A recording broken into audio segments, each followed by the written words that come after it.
is such an amazing musician. I mean, I think if we all listened to the inside of his brain, all we would hear is notes, because he's always got a melody in his heart, and I think that shines through his love.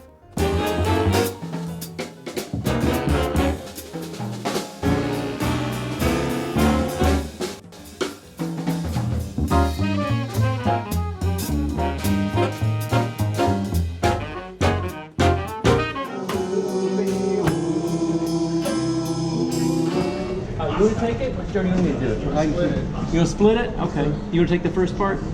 Okay, I'll grab it at the bridge. Okay, sounds good. 1, 2, 1, 2, 3,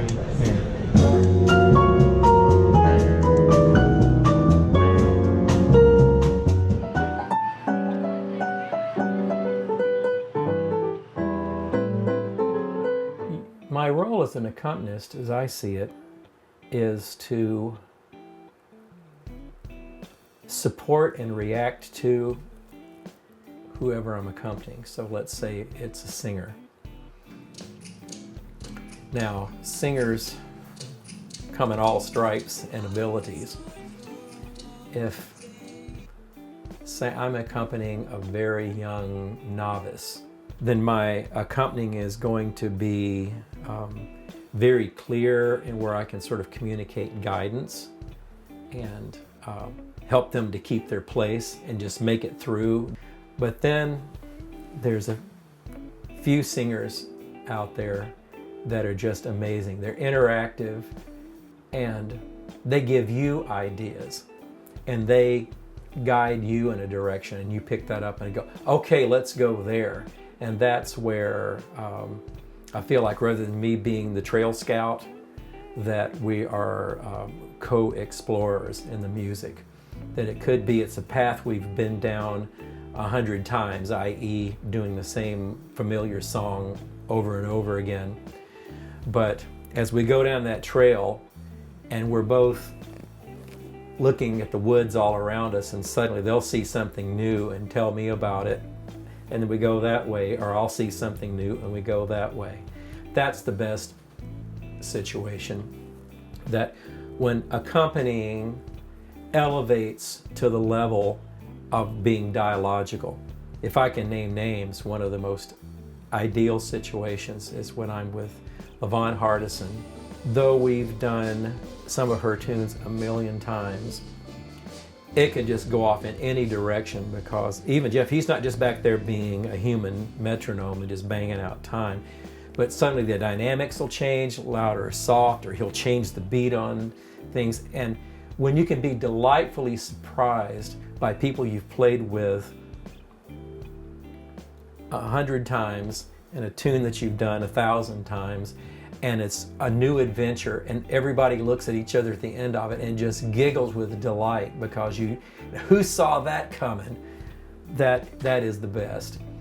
Whereas outside of the accompanimental role, if I'm in like a trio role, then suddenly I'm the singer, and rather than just playing chords behind someone, I have to render the melody in a convincing way and make it lyrical and make it go somewhere. And I feel like, the light's more on me. And once in a while my ego or the musical challenge to do that, to rise to that occasion, it's good for you. It's good for you to do that, but it's a heavier responsibility. Whereas if I'm just one person in the band and the singer's carrying it and they're sort of the center of attention, some of the pressure's off and you can be a little bit more relaxed and you can just be reactionary rather than kind of lead the charge.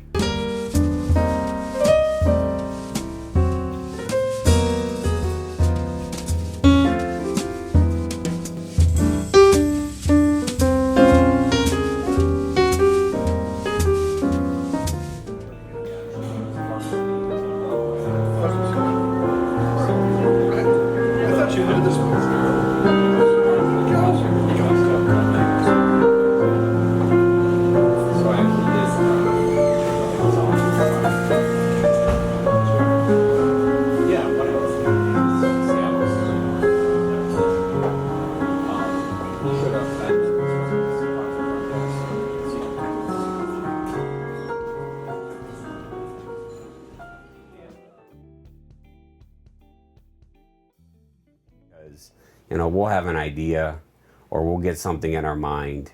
We'll have the basics of a song and he'll come in and he'll just touch a couple parts of the song and it's all of a sudden it's a piece. You know, it's a real piece and he puts it together in such a way that's, you know, when we got done with the arrangement this morning, we had a couple guys that were just like, whoa, you know, it's such a different song from where we started. And you know, we get the melody, or we get the kind of simple, basic parts of the song, and he just really has this ability to come in and just build it into a real song. You know? So if we think of it in slow 4 rather than 6/8, which just gets confusing. So 2 beats of B minor, 2 beats of E minor, 2 beats of A minor, 2 beats of D. Let me try that. Okay, 2 and 3 and 4. B minor. Out of dirt you created me. So you died for me so I can live. So I'll be on a concert and the program will say arranged by. And what an arrangement means is it's not just limited to orchestration. Oh, let's take something everybody knows, like, you know, the tune Happy Birthday. Perhaps think up an introduction to go before it, to think of an ending to go after it. If you're going to go through Happy Birthday more than one time, what else can you do with it? How can you develop it? So you use the written song, what we call the Sears and Roebuck changes, you know, just how it comes out of the box, and you expand on it and put your own mark on it. Now let's see if I can change the style, change the rhythm, change the mood of it, put different chords to it that will be a surprise to you, that will present Happy Birthday in a unique and different way. Is it for a singer? What is the singer's range? What's the sound of their voice? Do they have any unique mannerisms or thing that I need to exploit? Write something that's like a custom tailored suit that fits Nelson Riddle's arrangements for Frank Sinatra. I mean, that's just so perfectly matched.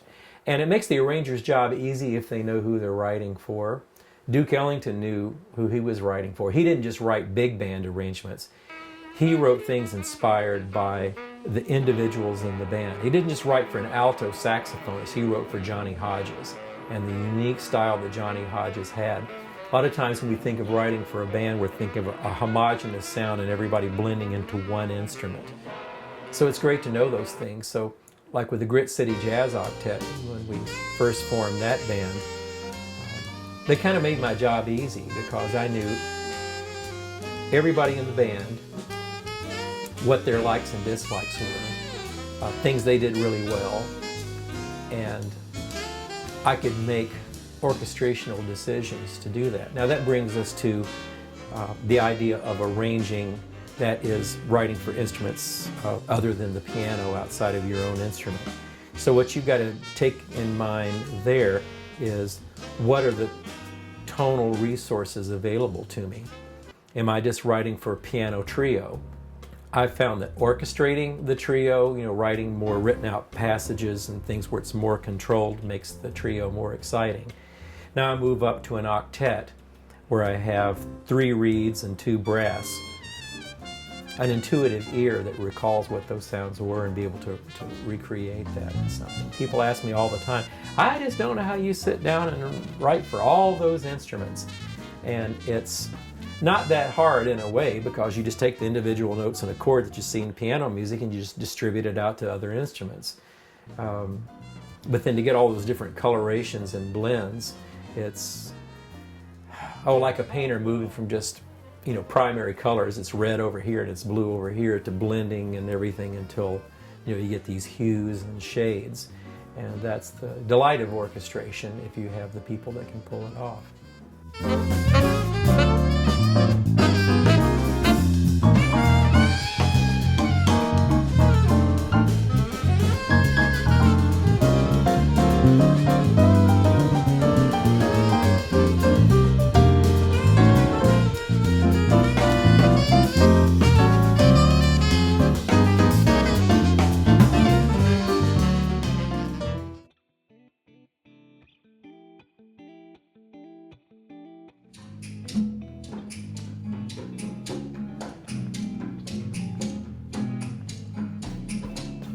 The big thing to remember is that music is music. You know, that if the music is in your head, certainly different instruments have different mechanics, and you do some basic understanding of where the notes are on the instrument. That I played a lot of instruments. Piano was just the instrument I was sort of steered to because I was put on it early and got a lot of gigs on it. It was the thing I got good at and got to a certain level. I would want like the little toy drum set from Sears, you know, which has like cardboard heads on it, a little bit of vigorous playing, and it was shot. You know, you'd put your foot through the bass drum, and so they threw that away, but I kept the sticks. Now, my longest lasting drum set, you're not going to believe this, and there was a padded rocker. You know, it was like a vinyl cover. It looked like an easy chair, but it was a rocker for kids. It was a small. I would turn the rocking chair facing me. So here's the left and right arms and the back and the seat.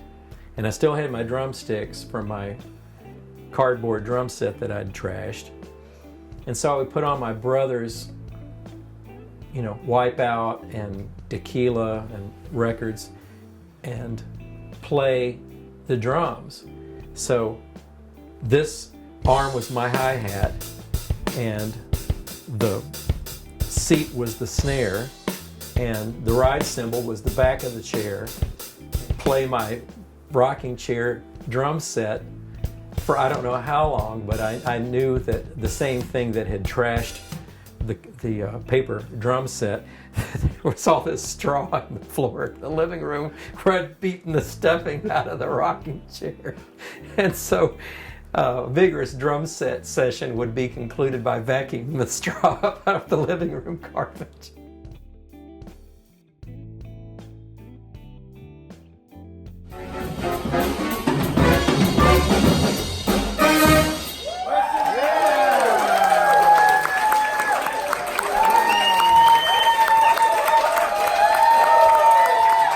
Little play on the name of the town. This is called Taco Ma.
What you're looking for, you know, I think, is some sort of little trigger, a germ of an idea that is the inspiration for the composition. You know, it's the seed that's planted.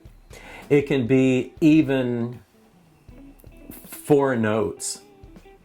What I teach my jazz piano students and composers is something I picked up from a jazz piano pedagogue called the 4-way approach about internalizing your music is visual, oral, tactile, and intellectual. So the visual part can be the manuscript paper, the score paper, that's certainly a visual system. You read these little dots and that code turns into where your hands go when you're playing or what you sing. The other visual system is the keyboard itself. That's the thing about a piano. You're playing a trumpet, you put your fingers on 3 valves and that's where they stay. Saxophone is down here and your fingers are basically on 6 keys, and so there's not really much of a visual system there. Guitar more so, because you see your hand position. It's not only the arrangement of the keys, but actually seeing your hands on the keys. Another thing that informs me compositionally, and this also applies to when I improvise, which is composition in real time, that hand positions. I've had students improvise where, the shape of the hand where the thumb is way out here by itself and these 4 fingers. So there's a gap in between. And so they can come up with a melody that's like high things, and then it dips down to a low note, and then it goes back up to high stuff just by the shape of my hand. And I've seen students come up with great ideas doing that. Of course, this is an oral art form. It's hearing music. And that is your intuitive ear, the ear of your memory. Where the musician comes in is the intellectual part about, okay, what are the notes to Happy Birthday? So, and in what key am I, so that I know how to bring that out. Other places, seriously, I've come up with melodies where I just plopped my hand down and see where they go, and something can come from that. So there's a lot of things that are firing and interchanging, sometimes at quite a quick rate, that inform you. And then there is coming up with a melody, and then what kind of chords are you going to put with it, because chords have a character to it as well. Let's say a sort of a rhetorical plan where this is instrumental music. It doesn't have a lyric to it that tells you something specifically, but brings sort of this synesthesia in, where you have an idea that you visualize in a musical kind of way. So what I decided to do is I've got this kind of daily meditation book that Pam and I do every morning, called God Calling. And so I never really feel like my compositions are anything other than I'm a reporter, not a creator. God, the creator, or the muse, whatever your belief system is, that says, I say that the time is coming, is even here now, when those who visit you two together will know that I am the divine third in your friendship. So what we're talking about is the divine being in the midst of 2 friends, of spouses, whatever it might happen to be, and come up with a musical idea that's based on that. So let's take that idea of 2 people in a relationship, and at the peak of the pyramid of that is this divine third that's in the relationship. So we could call it a common cause. We could call it the relationship itself. We could call it, the divine. And so let's see if we can come up with a composition that's based on that idea. So come up with sort of a rhetorical plan to compose a melody, a little speech being made by the character in the middle.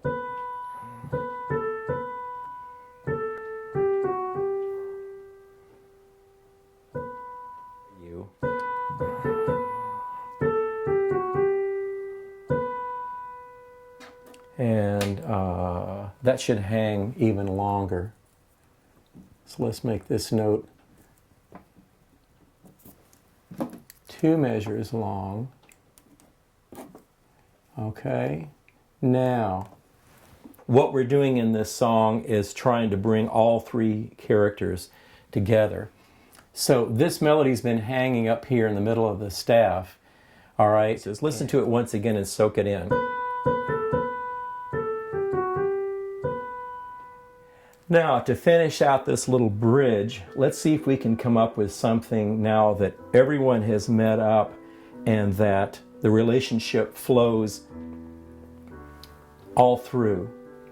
And mechanically in the music, what we've got is, whereas we've had rather shallow stepwise motion in here. This is going to force us into making something more sweeping, which will melody-wise be a nice fresh way to climax this song by having this kind of motion into it. So let's see what we can come up with. What I have to do now that I have my melody is go back and harmonize it, put chords to it. And so here's what we have to think about now, is that chords have a personality to it. What now when we shift from the melody and think about a chord progression, what that could be. So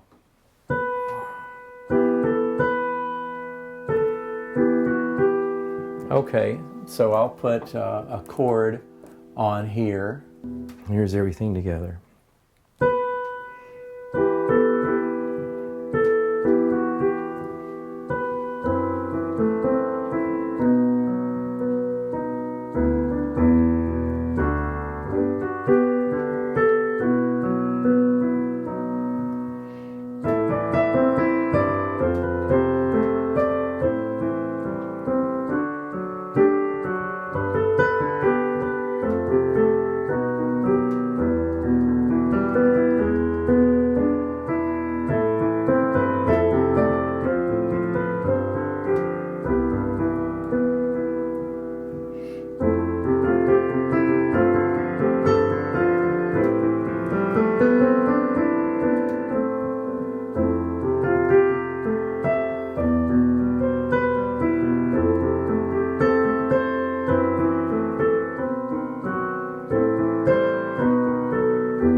The biggest thing for me is that this is a chance for me to tap into and articulate my faith.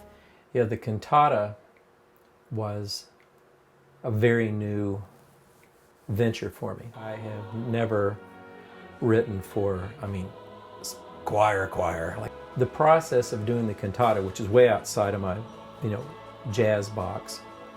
The first thing I did was, it was going to be a sacred work. And so I gathered all the Bible passages that I wanted to sort of make the narration through that. So that was the first thing I did, was draft the libretto, the text for it, if you will.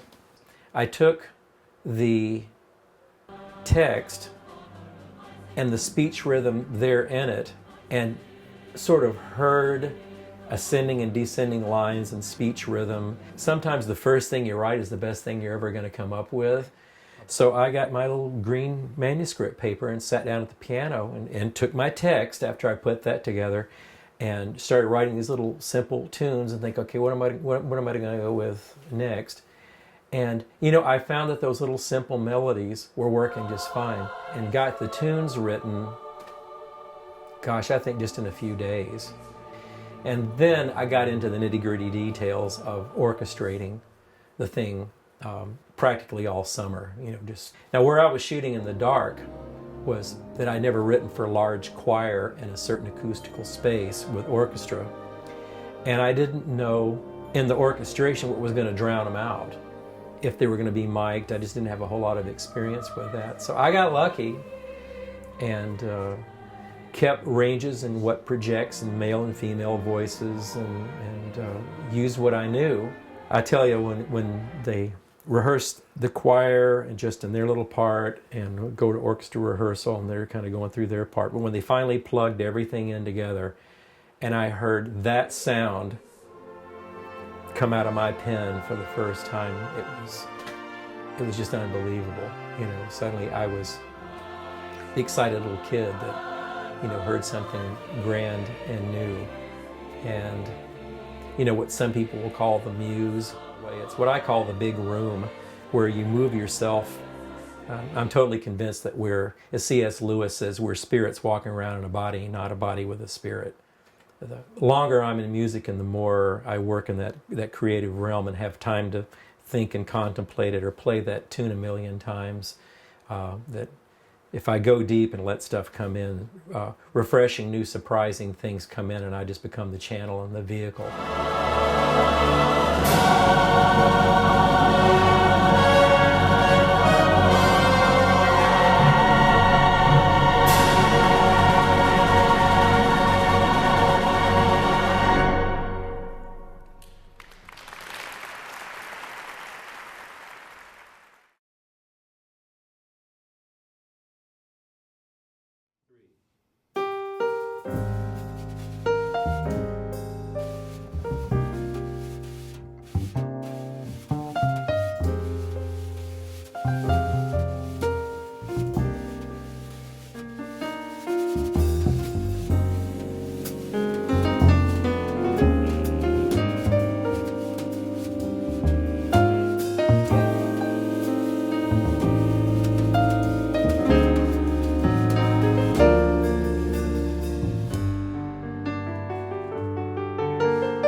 As I drove off in the car, I was saying, God, how could you let this happen?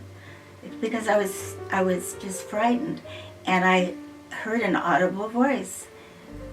Never forget what I've rescued you from. It was powerful, and it came from back here somewhere. David and I have been together almost 12 years, and we've shared everything about each other. And when I shared with him some of my past, he listened very intently, and it made such an impression on him that I went through this, but I came out in good shape at the end. I just came out the other side stronger and had more love in me, more experience. And David took that, and for him being able to use that and put it to song is amazing to me. And I've heard him perform this, and I've been sitting in the audience with people near me, and they're just, it speaks to them the same way it speaks to me, and they can hear the intensity, the love, the compassion. They can hear it.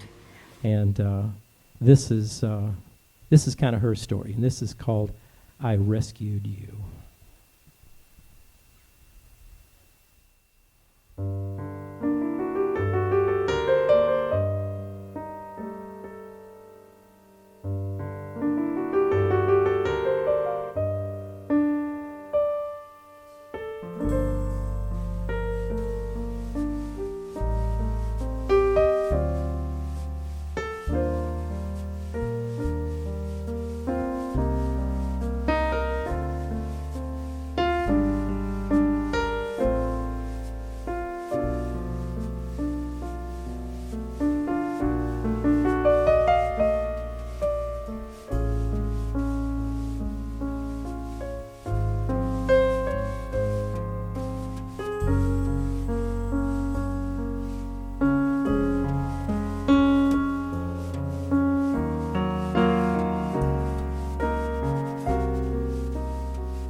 Thank you.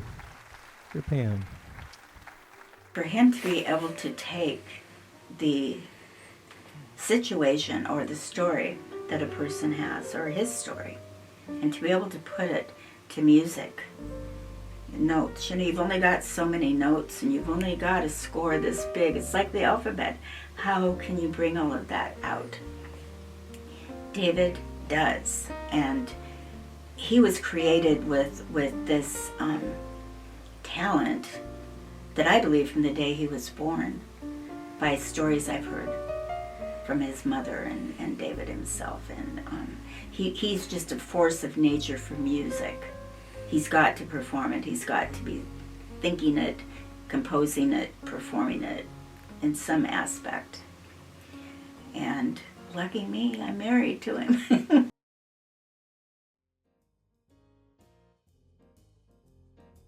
My folks got me a record player, you know, with a lid that went up. Apparently, Mom had connections with a gentleman that used to be a radio DJ, and he had quite a collection of 45s that he just gave to her. And it was everything from Shirley Temple's Good Ship Lollipop to a Duke Ellington record that I remember had the word jazz on it. I didn't, you know, I wasn't reading at that point, but I knew the word was jazz. And so music was going into my ears all the time, and it just had to come out, whatever I heard coming into my ear. First musical instrument that I recall playing was our home Sears Silvertone chord organ. I was probably 6, 7 years old, as best I can remember. I don't remember if I'd started school. I just sort of remember it showing up. And so I didn't know what the names of the chords were. Later I learned they were major, minor, seventh, and diminished. But to me, chords have a personality. And so major, minor, seventh, and diminished were just happy, sad, jazzy, and scary. Thank goodness I had the most wonderful teacher there, a guy named Bob Westbrook.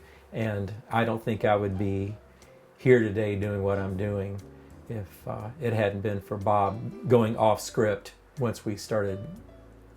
I wasn't going to be in the band because I was taking organ lessons, but when I found out you could get out of PE, I signed right up. I moved right over there. That got me into the Norsemen, and I played piano in there for the next 4 years. Then he gave me this wonderful book that Henry Mancini put out called Sounds and Scores that Bob himself learned to orchestrate from. And it was a marvelous book because not only did it describe how to write for strings or for a saxophone section, but of course Henry Mancini was a film and TV composer, and so it had these little 7-inch 33 records with cues from Peter Gunn and Mr. Lucky that when he showed you an example of something, you could listen to it and see and hear how it goes. And the cool thing is I got my own copy of the book, and I played a concert with Henry Mancini in 1983 and got him to autograph the book. Sort of the climax for me was my senior year. We went to Mobile, Alabama. They had a national jazz festival there, and I just remember just coming to school, getting on a bus, going and playing a gig in the middle of the day or that night. But by the time I graduated from high school, I was, to an extent, kind of a seasoned pro. I was ready to start hooking up with the pros and making a living in music. How we got to Montreux, Jim had submitted a recording, probably the previous year's Norseman or something. We got the gig. And I don't know from how many bands that submitted, I don't know, but I just couldn't believe it. Now, this is a Memphis kid that had never been on an airplane. I think we got in like 7:30 or 8 o'clock that night and played at 10 or 10:30. We were just running on fumes, just pure adrenaline, but we played our set. The final night, Claude Nobbs, the guy that was the MC of the Montreux Festival for years, got up to announce the winners, and we got second place. First of all, I'd like to say something about Memphis. I've given lectures on Memphis music to straighten out one thing. It isn't Nashville. Memphis sits there in the southwest corner pocket on the Mississippi River between Arkansas itself and Mississippi. And it's the gateway, as they call it, the gateway to the Mississippi Delta.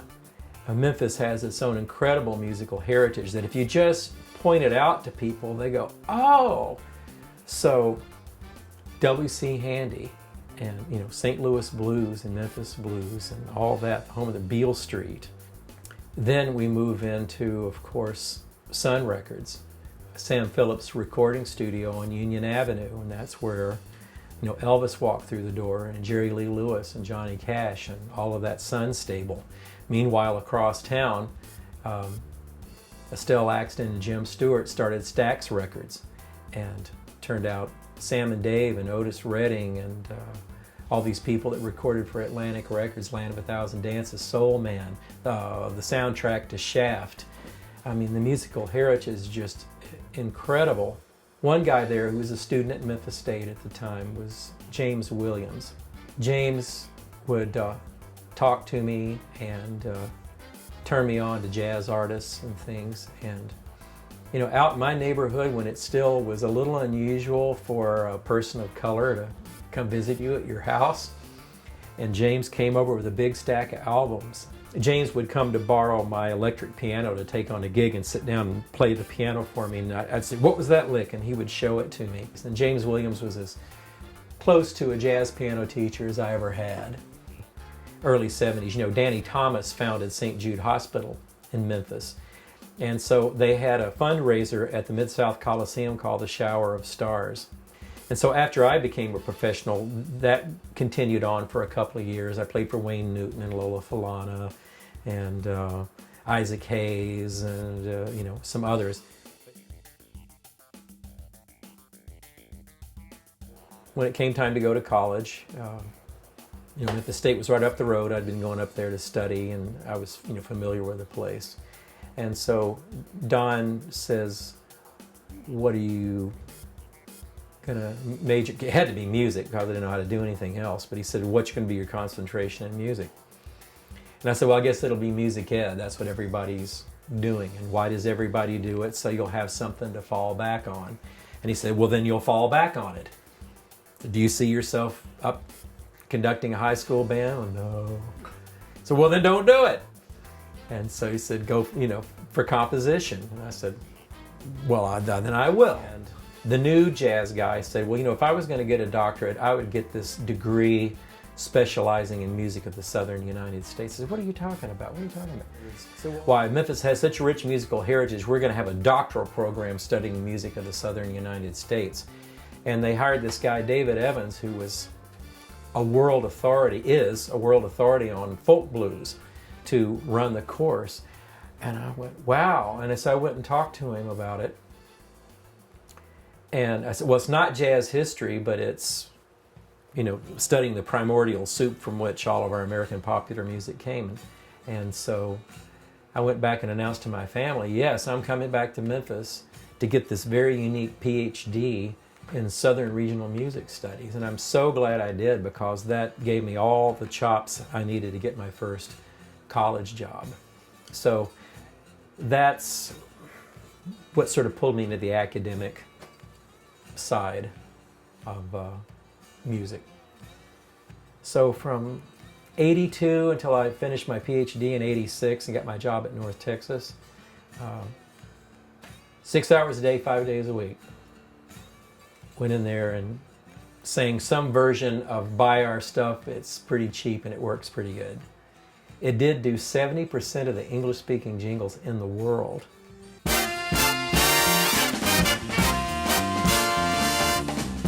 WMAQ Chicago.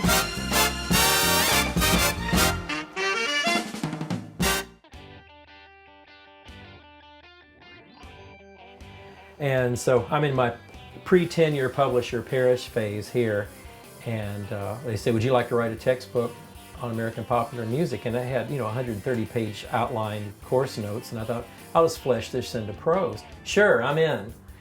That book has been around in print for 30 years. I'm still getting a royalty check twice a year. To get back to the Bill Haley thing, I get a call a few years ago, and this guy says, My name's Pedro Haley. I took your pop music course back in the late 80s. Oh, it's nice, it's great, good to hear it. I hope you enjoyed it. So well, my dad was Bill Haley. Oh, okay. And I'd like you to write a biography, my old man. Well, hasn't somebody done that? Yeah. Well, what's the deal? Said, I don't like them. And I said, well, what do you want you ain't got? He says, well, for one thing, I'd like somebody to talk about the music. I got 2 degrees in music, and Dad was a musician. And so the Haley family, and this is family number 3. Bill was married 3 times, and this is the last ones are the ones that inherited the estate. Biography. And that's what I've been working on about the last year. And I'm working very closely with a fellow in England named Chris Gardner, who has got to be far and away the biggest Bill Haley nerd of all. He's just absolutely brilliant. He's been doing research for 40 years. He's about my age. And we exchange emails several times a day, and he's dumped tons of data on me. And I just don't know where I'd be without him. I'm trying to find, I've got a little interview with Bill where he talks about the difference between jazz and rock and roll. He was interviewed in 1962, and he does a little sort of history of the evolution of music. It may be something I've already sent you.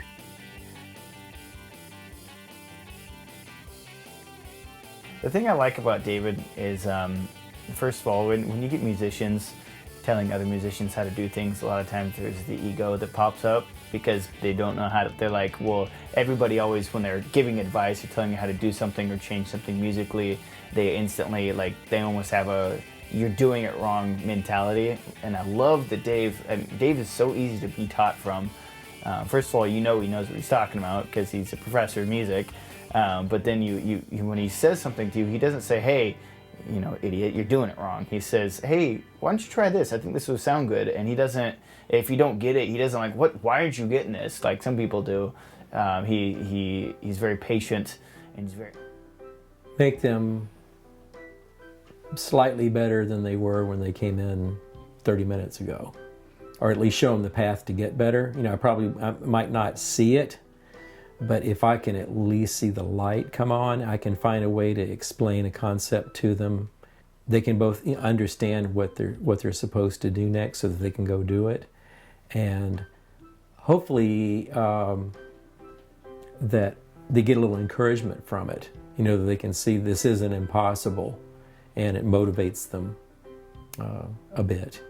But I also keep it real. I'm not going to give them some cheap way out where they won't learn it thoroughly. So like this 4-way approach I talked about, especially the intellectual thing, that I can be as much of a cheerleader as possible. You know, that this is fun. You know, I'm in this because I love to do it, and I love every part of the process, even the tedious parts. And I'm excited about it, and I want you to get excited too. And every time, you know, maybe ask yourself, do I understand this? Can I get excited about it? And if I can't do either, what am I doing here? You know. But anyway, he had this book called Ways of the Hand, and it had tons of pictures, overhead shots like Bill makes of me, with hands on the keyboard, and actually looking at not only the keyboard shape, but your hand shape on the keyboard, playing the root. So again, don't feel like you go on until you're ready to go on, until you see the E7. Play F7, visualize the E7. That improvisation is living in 3 tenses at once.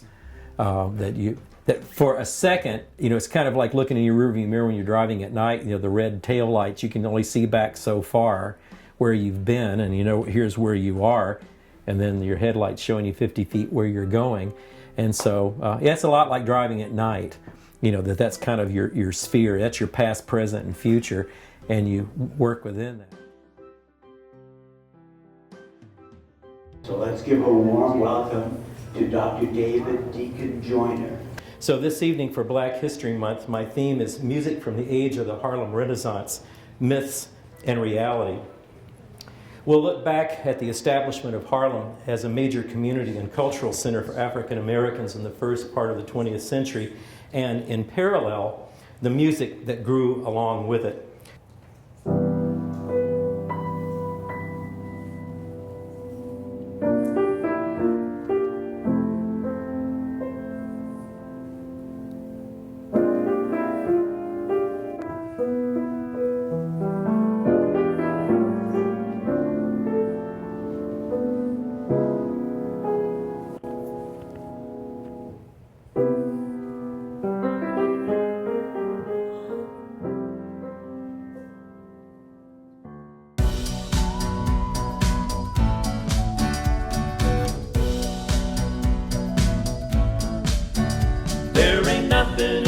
world is gonna fence me in. I just look to where I'm going, not to where I've been. I'm a spirit in a body, so I'm always...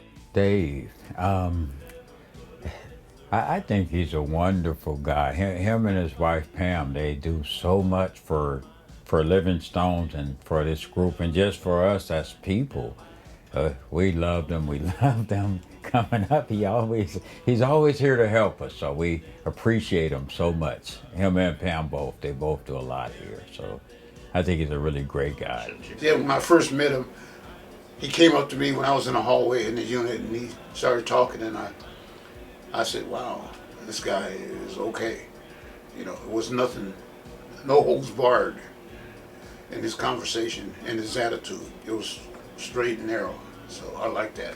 They've always make something that you see wasn't possible, and they make it possible. If we could, let's try this. Do the verse, do the ooh vamp a couple of times, go into verse 2, and then I think that builds up more. It has a little more anticipation to it, and then bam. So what were you talking about after I had the victory? The second, I have the victory. And I keep the note and the music just dropping now. We say, your love is true. Well, no, I'm actually hearing it the other way. I mean, when you have a line like "I have the victory," I mean that's building up to a peak, and you know, I mean, you're like, you know, really turning on the gas, holding out the victory. I mean, after a word like victory, and you're going to drop down, you need to bam energy go right into the chorus. Your love is true. Yeah, you know, this is like spiritual bliss, ecstasy right here. You certainly don't want to come down. When you write something, for instance, you know you write this and you think everything is okay, but when somebody else have the knowledge and hear what you singing, and he said, "No, I want you to do this instead." And I don't take no offense because he's the greatest. I call Dave the greatest musician. He is a man. This is a man that God created to do what he's doing right now. Da, da, da, da, ba, da, da, da, da. What's it like working with David?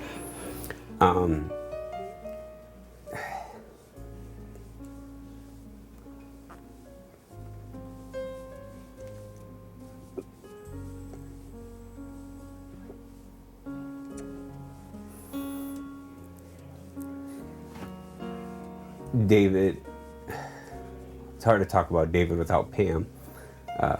They're always one. But they are the most sincere and loving people that I think I've ever met. They have had great lives. You know, David's been involved in so many amazing things. And Pam as well. They've been professors, they've interacted with so many different people, and they choose to come here freely and give their time, give their knowledge, and most importantly, they give their love, and they don't hold back. I mean, they don't hold back at all. And being able to be a part of that, it's such a blessing to be able to have access to someone like Dave in here, you know, where our resources are limited, especially when it comes to music.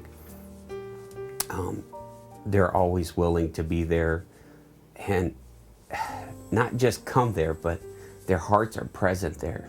They want to be there. And that's a bridge back into community. You know, some people in here have life, others are approaching release or are going to be released in due time. And that initial bridge to the community makes a world of difference upon release. Let's get up, man. And this is a very special song right here. It was created by one of ours in the group, Milo. Everybody know him as Hey, man. He created this, man, and Dave came and helped orchestrate everything and make it come to life like it should. And then we got all the band members that played a big part in it, man. So this is a very special song, and it's sincere, amen? Amen. Amen. True love. there is power in Jesus' name.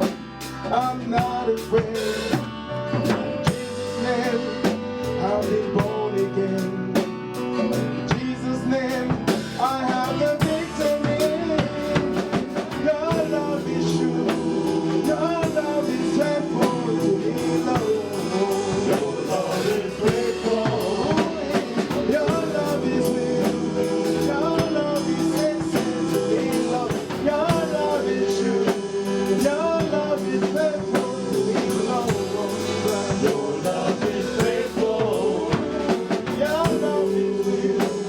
Your love is excellent to me, Lord. Your love is faithful.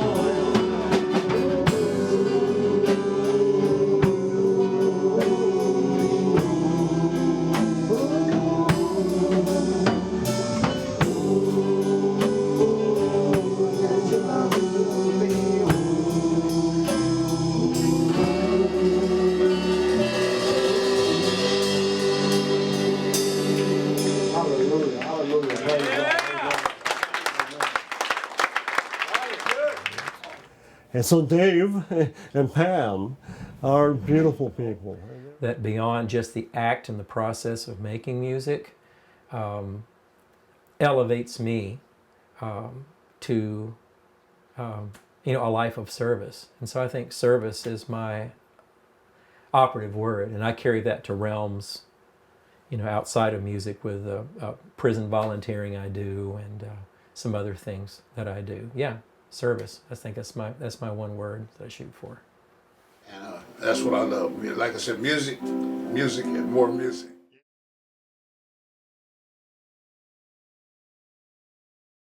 Yeah. And it's funny because every performance I go to with him, it's like the first. I don't ever get bored or I've heard that one before. Our life is full. Full. So instead of slinging arrows, I'll pray. There ain't nothing in this world that's gonna fence me in. I just look to where I'm going, not to where I've been. I'm a spirit in a body, so I'm always free. So you'll never put a fence around me. Though my body may be broken, I can spread my wings. I can soar like an eagle, I can do all things. I can run and not grow weary, I can walk, not faint. Jesus turned me from a sinner to a saint. Can you see God? Yeah, He's seen in every spirit. Can you hear His voice? Words of love is how you hear it. Is heaven bound? There's no walls that can contain it. It's been loosed on earth, and no evil can restrain it. Tell me when you're looking at me, what do you see? Do you put me in a box or do you set me free? See my spirit, not my body, then you're seeing true. And I promise that's the way I'll see you. There ain't nothing in this world that's gonna fence me